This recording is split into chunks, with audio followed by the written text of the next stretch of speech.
कर्म और चरित्र। कर्म शब्द क्र मतलब करना धातु से बनता है। जो कुछ भी किया जाए वो कर्म है और इसका प्रायवाची अर्थ कर्म फल होता है।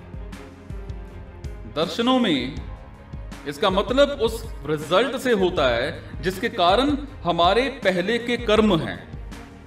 परंतु कर्म योग से, या फिर मैं ये कहूं कि कर्म योग में कर्म का मतलब मीन सिर्फ काम है, कार्य है, वर्क है। सत्य का ज्ञान मनुष्य जाति का ध्येय है। इसी लक्ष्य को प्राच्य दर्शन हमारे सामने रखते हैं। मनुष्य का ध्येय ज्ञान है, सुख नहीं। सांसारिक सुख का अंत हो जाता है। मनुष्य की भूल है जो वो समझता है कि ध्येय सुख है। इस संसार के सभी दुखों का कारण ये अंधविश्वास है कि सुख ही वो महान लक्ष्य है जिसे पाने के लिए प्रयत्न करना चाहिए।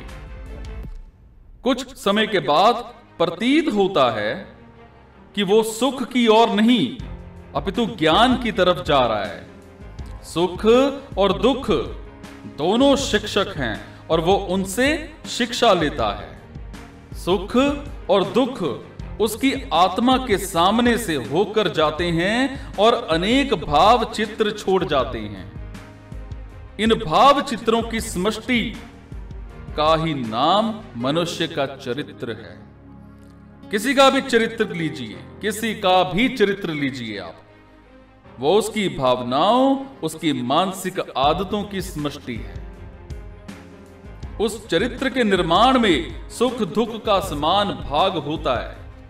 चरित्र निर्माण में सुख और दुख समान रूप हैं और कहीं कहीं दुख सुख से ज्यादा शिक्षा देता है। संसार के बड़े बड़े महापुरुषों के चरित्रों का अध्ययन करने से पता चलता है कि दुख ने सुख से ज्यादा शिक्षा दी। धन से ज्यादा निर्धनता ने उन्हें इंपॉर्टेंस प्रदान की। प्रशंसा से नहीं अपितु निंदा के प्रहार सहकर उनकी अंदर की ज्योति का जागरण हुआ। ये ज्ञान मनुष्य में ही है। ज्ञान बाहर से नहीं आता, वो सबके अंदर होता है। जो कुछ इंसान जानता है वो मनोवैज्ञानिक शब्दावली में ठीक ठीक बोल निकलता है। ये आत्मा अनंत ज्ञान का भंडार है। जो कुछ इंसान जानता है वो वास्तव में उसी पर से पर्दा हटने पर उसकी बोल होती है।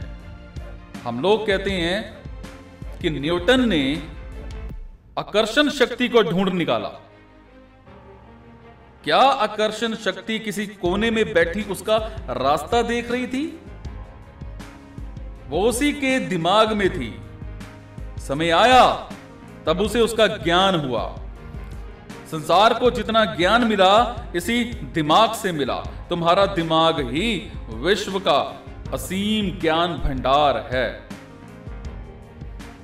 ब्रह्म संसार प्रतीक संकेत मात्र है जो तुम्हें अपने आप को जानने के लिए इशारा करता है, परंतु अपने अध्ययन के विषय में तुम खुद हो। सेब के गिर जाने से न्यूटन को एक संकेत मिल जाता है और उसने अपने मन की पूर्व विचारधारा को फिर से एकत्रित किया और उनमें से उसे एक नया स्फुरण हुआ जिसे हम आकर्षण शक्ति कहते हैं। वो उस सेब और पृथ्वी की केंद्र स्थित किसी वस्तु में नहीं था। और इस प्रकार सभी ज्ञान लौकिक और परलौकिक मनुष्य के अंतःकरण में है। अनेक बार उनकी खोज नहीं हो पाती, वो दबे रह जाते हैं। जब आवरण धीरे धीरे हटता जाता है ना, तब हम कहते हैं कि हम सीख रहे हैं और सभी ज्ञान का विस्तार हम खोज के क्रम से ही होता है। जिस मनुष्य से ये आवरण उठता जाता है ज्ञानी होता है, जिस पर वो गहरा पड़ा होता है वो मूर्ख होता है, और जिस पर से बिल्कुल हट जाता है वो सर्वज्ञ सर्वांतर्यामी हो जाता है। सर्वज्ञ मनुष्य हो चुके हैं और मुझे विश्वास है सभी होंगे, अभी होंगे और भविष्य में वो अगण्य होंगे। चुंबक पत्थर में स्थित अग्नि की तरह ज्ञान मनुष्य के अंदर है। संकेत ही वो संघर्ष है जिससे उस आग का सृजन होता है। और इसी प्रकार हमारे कर्म और भावनाएं, रोना, हंसना, सुख, दुख, प्रशंसा, निंदा, अपने आप को शांति पूर्वक मनन करने पर इनमें हरेक को हम अलग अलग ब्रह्म प्रहारों से अपने अंदर ही पैदा हुआ देख सकते हैं। और उसका फल ये है, इन सब प्रहारों के समूह का नाम कर्म है। हरेक मानसिक और शारीरिक प्रहार जो होते हैं, जो आत्मा से अपनी उचित शक्ति और ज्ञान को जानने के लिए उस पर किया जाता है, वो कर्म है। कर्म शब्द का ये विशाल अर्थ है। हम सभी लोग अपने जीवन में कर्म करते रहते हैं। आप लोगों से वार्तालाप कर रहा हूं, ये कर्म है।